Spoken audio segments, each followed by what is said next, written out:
In this series of videos, we're going to talk about methods, which is going to help us to later understand the concepts of object-oriented programming.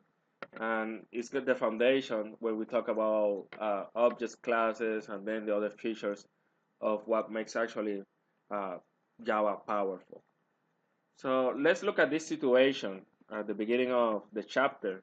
And here they present us with the case that we need to sum the integers from 1 through 10, then later from 20 to 37, and later 35 to 49. So I have the code here. So the way this is done by just implementing 3 for loops. Okay? And you can see here that I have my first for loop where I initialize sum equal to 0. Then I pretty much run the integer I from 1 through 10 and add that to my variable sum, and then pretty much display the output. Okay, let me indent this so you guys can see the layout, right? So you can see that sum is inside the for loop, and then pretty much we display the output. And then to add the numbers from 20 to 37, I kind of like repeat the same, and then from 35 to 49, repeat the same, right? So if I run this, here you can see I have the 3 displays. Okay, so there are several things here that we should note. And you can see that it's not efficient, or that here we're just repeating the same block. And then if I want to change something in my algorithm, I have to make sure that I do the changes in block number 1, then later block number 2, then later block number 3. So here you start thinking and say, it would be nice if we have a function, right? Let me call this function sum. Okay? Where you have a function, let's say, called sum, where the input is basically the range, right? Like the start and then the end. And then the output will be a number, let's call it result, of the integer type. Okay? So technically you want a function sum, okay? Let's call it here sum, where you're going to give it 2 numbers. You can call it start and end. Okay? And when you get your result, your value, you can store here in a variable called result, right? And this is of the integer type. And you have to also specify that your 2 variables that you are giving as an input is of the integer type, right? So here you have your input, and here you are defining that you need an output. Okay? So let's see how that works, the way I will pretty much approach this. Okay, so when you're doing your programming and you notice that you are just repeating the same function or the same steps over and over, that's a big indication that you need a function in there. Okay, so here where you want to display your sum, let's call this, actually I need to display my result. Okay, result is not defined, so let's declare that here on the top. It's of the integer type. Okay, and you're gonna say that result in this case is equal to some function sum, and then here let's just give it the 2 values just to begin with, right? We say from 1 to 10, and you got an error in here, okay? Because now let me just comment all this. We're not using this for now, and then let me get rid of the other stuff. Let me just comment everything. Later I will hopefully try to make sense of it. Okay. So here it's giving me an error. So you double clicking here,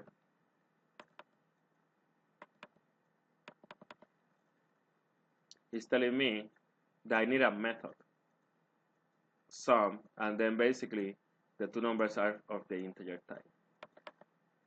Okay, so I just double click on that, and down here it creates a method for me. Okay, for now, let's just leave it the way it is. Okay, so later we're gonna deal with what private and static actually means. What is important here is a couple of things. One of them is that this is the name of your method. Okay. Here is telling me that this method is of the integer type, meaning that if here you have an integer, double, long, etc., it means that you need to return a value, right? So this is basically your output. Okay, so far I'm returning a 0. Okay?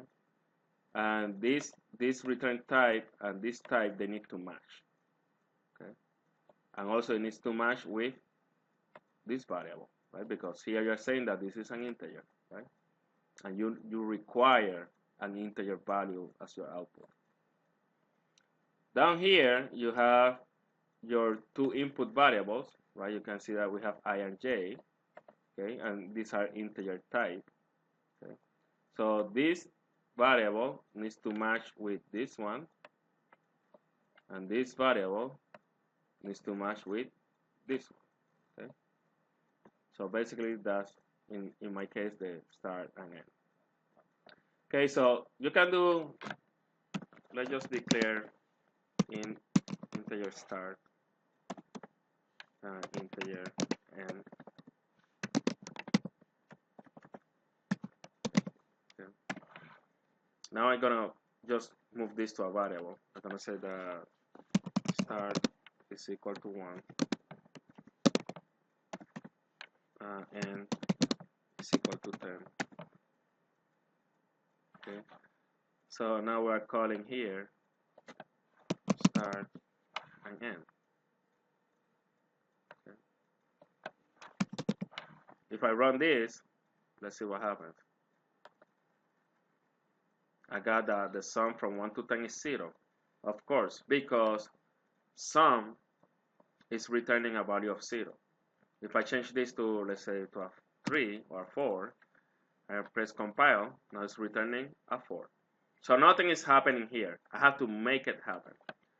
So what I'll do, I'm just gonna change this to start and you can see, you can have here anything if you want, but I'm just gonna make them match. Okay? But you can see that the variables, they don't need to be the same. Okay, so what I'll do, I'm just gonna bring my algorithm now. Okay, I'm gonna bring this guy. Kind of like works the same. So I just bring it here. So you see, once you have your code, you can just paste it in here. Okay, so let me get rid of this guy. I'm gonna put here result. Okay. Now I'm gonna make my method dynamic. So now I'll go from I is equal from start to end. Okay. And then here I will have, I'm just gonna add result. Right, so result, yeah, I gets added to result from start to end. And then I need to return result. Okay, so Control IA, Control I to align everything. Okay, so now I run.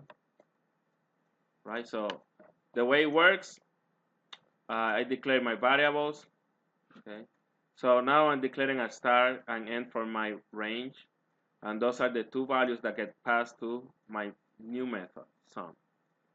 Okay, so from sum, I will jump to my method, right? So start and end will pass as arguments, and then result gets initialized to 0, and then I will run a loop from start to end, and then I will add to result, and then when this loop is done, the result is going to be returned and will be assigned here, okay?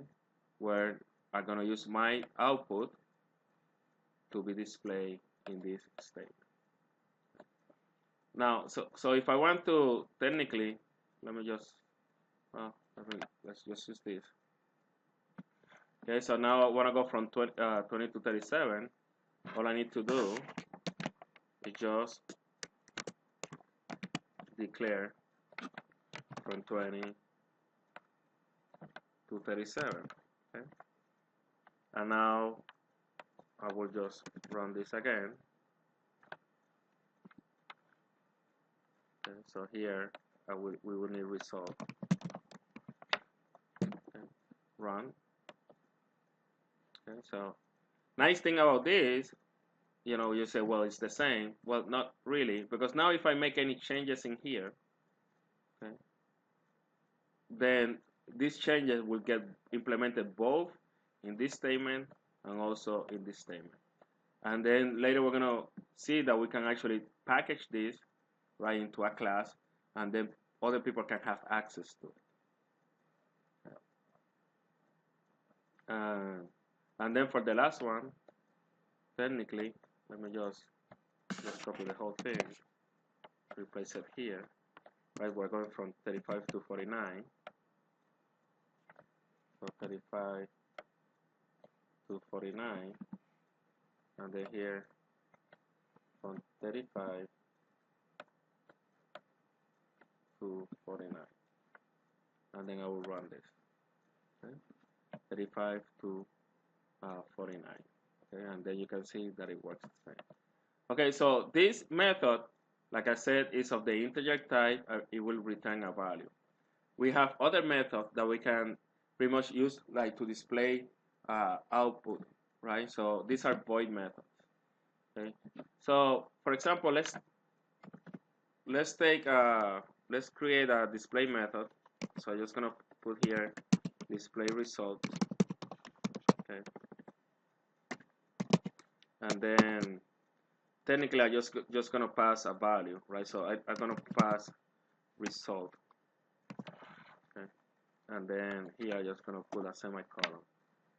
And then you can see here I have an error. If I use it to display, it will say create method display result, integer type, right? Because that's the argument that I'm passing. So I'll do that. So now I have here a second method. You can see here that it says void. And notice that the difference between the void and the integer sum is that the integer sum has a return and the void doesn't have a return. So pretty much it will execute whatever's inside the algorithm, and then it will just go back to the main program. Okay, so we can use this, for example, to display. How do I do that? So let me just move this around. I'm gonna put it here. Okay. And then technically I will not need this line anymore. Well, I'm just gonna cut the line. I will use it later. Let me just get rid of this one, and then rid of this one. Okay, so now I'm just gonna move that line inside. Okay, so I'm gonna make it more generic. So I'm gonna say the sum between the two numbers is. Okay. Technically, now I'm just gonna run this. I'm gonna run it once. Okay. So notice that here it will call my function, get the output, and then I will use my output as an input in display results. I think I misspelled this, right? Result. Let me just make a match. No, I think I got it right. Yeah, disadvantage of being Hispanic. Okay, and then it will jump here to this method, and then it will display. So the nice thing about this method is that you can control the display at multiple points. And you can make it more generic. You can pass start and end as your argument in here, and then just pretty much include that in this statement. So you should try doing that. And the nice thing is that also you can just then copy and then paste at multiple points. Okay. So now this here you have a method for displaying results. Okay. So notice that how my main method is just a call to multiple functions, right? I try to avoid just having coding here that can be reused in your methods, right? And here you see you have your methods. Um, so in the textbook, right, this is a long explanation for just the first page, but pretty much this will cover most of the things that we need to know, and then we'll talk about that other stuff about methods. So I'm just gonna continue here.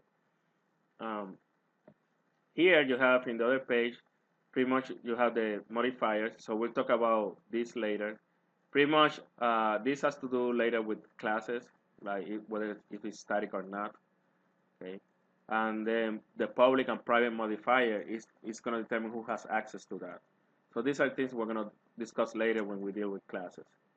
Here you have the return value type, right? So if it's void, there is no return. But this return value type needs to match with your return.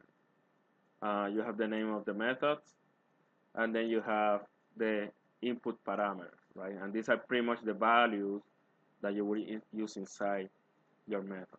So we'll talk about that. And the way you call this method, in your main method, you will have the call out to the method. You have the arguments, x and y, they need to match these two. Okay, and then C, which is your output, is where the return is gonna, or the output is gonna be stored, right? So return is gonna be stored in the value C. So the type of C, right, integer type needs to match also the type of return. Let me talk about documentation in methods, right? So I have a video that talks about Javadoc commenting, but here I will just talk a little about that. In in your lab, in your lab for chapter 5, I have this set of instructions. So here I have two sets of comments, and you can see that in the first set of comments, you will need to paste this, which actually is missing a forward slash. So we'll just add it now. So you see, working, fixing stuff while doing the video, very informal. So it's missing a forward slash here. Okay, so in your code, the first set will go in top of your main method here. Okay, so forward slash. And here you will provide a good description of the program. And here this is a tag. So this is your name, Ian Palu, and then version number 1. And then for each method, you need to provide also a comment. Okay, so let me go back. So here you have, before each method, you will provide a tag. Okay, so this here is the method name, which is display results. The parameters argument. In this case, here you can say this is integer result. Add return is not needed for display results, so let's take that out. And then for the other guy, this one is sum. Then you provide a description. Input parameters are integer, start, and end. Okay, get rid of this. And then at return is an integer result. Okay, so here you see that each method has a Javadoc comment. So let's see real quick how we can generate the Javadoc comment. Right, so I have my Javadoc comments in here. So in Eclipse, it's pretty simple. You have to do is go to project, generate Javadoc comment. Then in here in Javadoc command, you have to locate javadoc.exe. You can see it's under program files, Java. You have to find the JDK and then the bin folder and then javadoc.exe.